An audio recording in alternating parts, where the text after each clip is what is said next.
حالانکہ جنت کی خوشبو جو ہے وہ 500 سال کی مسافت سے آنا شروع ہو جائے گی، لیکن جس کے دل میں رائی کے دانے کے برابر تکبر ہوگا، اللہ تعالیٰ اسے جنت کی خوشبو بھی سونگھنے نہیں دے گا۔ تو مجھے ڈر لگ رہا ہے کہ میرا مالک میری پکڑ نہ کر لے، دعا کرو اللہ تعالیٰ مجھے عاجزی کی توفیق دے۔ تو وہ اتنی برگزیدہ شخصیات، اتنی وہ عظیم شخصیات، وہ تکبر کے حوالے سے اتنا ڈر رکھتے تھے دل میں، اتنا خوف خدا رکھتے تھے۔ تو یاد رکھیں، اگر نیکی کر کے دل میں تکبر پیدا ہو گیا، اگر تہجد پڑھ کے دل میں تکبر پیدا ہو گیا، تو اس سے بندے کا عمل ضائع ہو جاتا ہے۔ شیر خدا حضرت علی المرتضیٰ کرم اللہ تعالی وجہہ الکریم فرماتے ہیں کہ تکبر کرنے والے نیکوکار سے وہ گناہگار بہتر ہے جو گناہ کرنے کے بعد اس پر شرمندہ ہو جائے۔ حضرت شیخ سعدی شیرازی علیہ الرحمہ اپنے بچپن کا واقعہ بیان کرتے ہیں، فرماتے ہیں کہ اللہ کا مجھ پر خاص فضل و کرم ہوا، میں 5 وقت کی نماز باجماعت ادا کیا کرتا تھا، اور ساتھ ساتھ میں قرآن پاک کی تلاوت بھی کیا کرتا تھا، دیگر اوراد و وظائف بھی میں کیا کرتا تھا۔ فرماتے ہیں ایک دن میں رات کو اپنے والد محترم کے ساتھ تہجد پڑھنے کے لیے مسجد کی طرف چلا۔ جب میں مسجد میں پہنچا، کہتے وہاں دیکھا کہ کچھ مسافر جو ہیں وہ آرام کر رہے تھے۔ اس زمانے میں مسافر جو لوگ ہوتے تھے وہ مساجد میں آرام کیا کرتے تھے۔ تو کہتے ہیں جب میں مسجد پہنچا، وہاں لوگ آرام کر رہے تھے، مسافر لوگ سوئے ہوئے تھے۔ تو کہتے ہیں میں نے اپنے والد محترم کے ساتھ نماز تہجد ادا کی، تو سلام پھیرنے کے بعد میں اپنے والد محترم سے کہنے لگا، ابو جی یہ دیکھیں یہ سارے سوئے ہوئے ہیں اور میں نماز تہجد ادا کر رہا ہوں، پڑھ رہا ہوں۔ تو آپ کے والد محترم بھی اللہ کے ولی تھے، اور فرمانے لگے بیٹا جو تو نے تہجد پڑھی ہے اس سے بہتر تھا تو سویا رہتا۔ بیٹا یاد رکھ، اگر تہجد پڑھ کے دل میں تیرے تکبر پیدا ہو جائے، تو دوسروں کو گناہگار سمجھنا شروع ہو جائے، دوسرے لوگ تجھے حقیر نظر آئیں، تو ایسی تہجد پڑھنے سے بہتر ہے کہ تو سویا رہے۔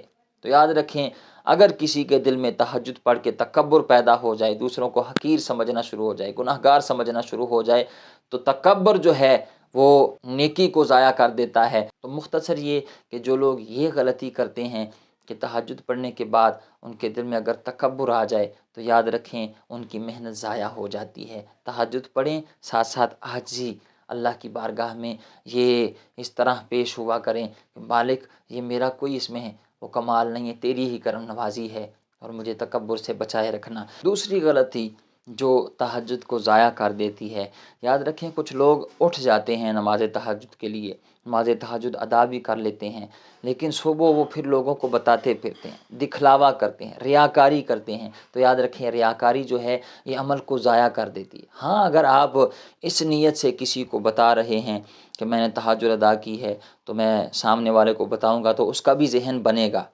وہ بھی تہجد پڑھنے والا بنے گا، تو پھر یہ نیت تو ٹھیک ہے۔ لیکن اگر اس نیت سے بتایا کسی کو کہ میں تو تہجد پڑھتا ہوں، دیکھو میں نیکیاں کرتا ہوں، میں تو بڑا اللہ کا برگزیدہ اور نیک بنتا ہوں، تہجد گزار ہوں، اسی طرح دیگر عبادتیں، حاجی ہوں، نمازی ہوں، روزہ دار ہوں، زکوٰۃ دینے والا ہوں، اگر اس نیت سے کسی کو اپنی نیکی بتائی تو وہ عمل ضائع ہو جاتا ہے۔ یاد رکھیں اعمال کا دار و مدار نیت پر ہے، اگر نیت خالص اللہ کی رضا ہوگی تو وہ عمل بھی اللہ کی بارگاہ میں قبول ہوگا، اور اگر نیت ریاکاری ہو، دکھلاوا ہو، تکبر ہو اور اپنی واہ واہ ہو تو پھر وہ عمل ضائع ہو جاتا ہے، بلکہ بعض صورتوں میں قبولیت کے بجائے وہ بندے کے لیے وبال کا ذریعہ بن جاتا ہے۔ اللہ تعالیٰ نے قرآن کریم میں ارشاد فرمایا، فَمَنْ كَانَ يَرْجُو لِقَاءَ رَبِّهِ فَلْيَعْمَلْ عَمَلًا صَالِحًا وَلَا يُشْرِكْ بِعِبَادَةِ رَبِّهِ أَحَدًا۔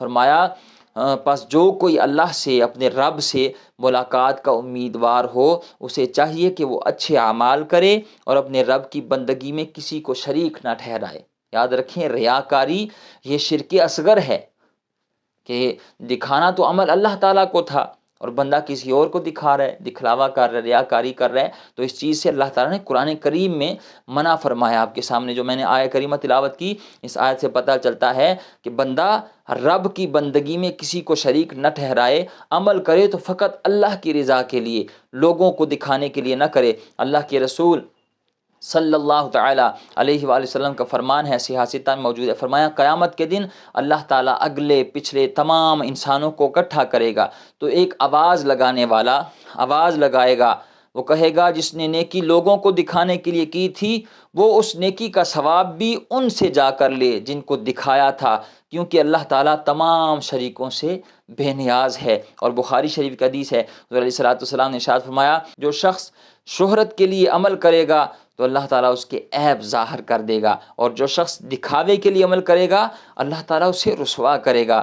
دعا کریں اللہ تعالیٰ تہجد کے ساتھ ساتھ اخلاص کی بھی دولت عطا فرمائے کہ ہماری نیت فقط اللہ کی رضا ہو، ہم اپنا عمل صرف اللہ کو دکھائیں، بندوں کو نہیں، انسانوں کو نہیں۔ یہ کیا دے سکتے ہیں، خود اس کے وہ مانگت ہیں، فقیر ہیں۔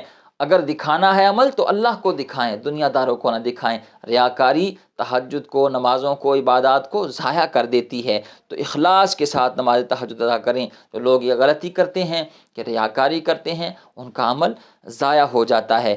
تیسری بڑی غلطی جو لوگ کرتے ہیں، یاد رکھیں اگر کوئی بندہ حرام کھاتا ہے، اس کا کھانا پینا حرام ہے، وہ کسی بھی صورت میں ہو، وہ سود کھا رہا ہے یا کسی کا اس نے پیسے ہڑپ کر لیے ہیں، وہ کسی کی زمین جائیداد اس نے وہ دبائی ہوئی ہے، کسی طریقے سے بھی وہ حرام کے ذریعے سے وہ کما کر کھا رہا ہے، تو یاد رکھیں حرام کھانے والے کی کوئی بھی عبادت قبول نہیں ہوتی جب تک وہ پکی سچی توبہ نہ کر لے، اس کی دعائیں قبول نہیں ہوتی۔ رزق حلال کا ہونا عبادات کی قبولیت کے لیے بہت زیادہ ضروری ہے۔ ایک حدیث شریف کا مفہوم آپ کے سامنے رکھتا ہوں۔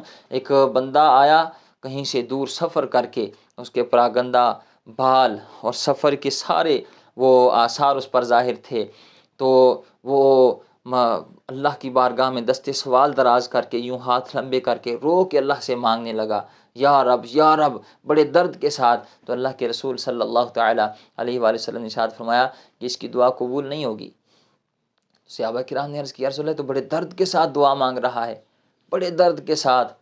تو اللہ کے رسول صلی اللہ تعالیٰ علیہ وآلہ وسلم نے ارشاد فرمایا کہ اللہ اس کی دعا قبول نہیں کرے گا۔ اس کی وجہ کیا ہے؟ مفہوم حدیث کا بیان کر رہا ہوں کہ اس نے جو کھایا ہے وہ حرام، جو اس نے پیا ہے وہ حرام، جو اس نے پہنا ہے وہ حرام۔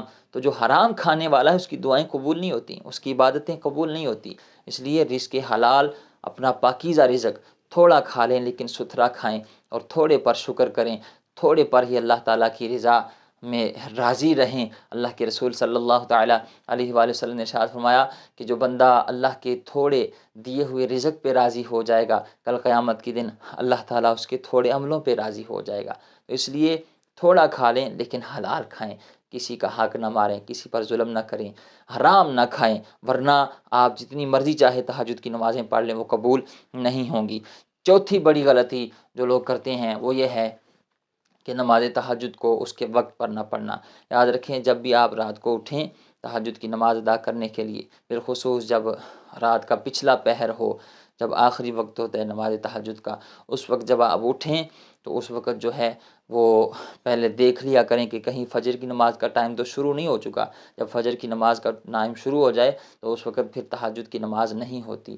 فجر کی نماز کا ٹائم شروع ہونے سے پہلے پہلے آپ تہجد ادا کر سکتے ہیں۔ تو جو لوگ وقت کا خیال نہیں رکھتے، تہجد کی نماز وہ فجر کی نماز کے ٹائم میں پڑھتے ہیں، ان کی نماز تہجد نہیں ہوتی۔ امید ہے آپ بات سمجھ گئے ہوں گے۔ اللہ تعالیٰ ہمیں ان غلطیوں سے بچتے ہوئے نماز پنجگانہ، دیگر عبادات اور نماز تہجد ادا کرتے رہنے کی توفیق عطا فرمائے۔ آمین بجاہ النبی الامین۔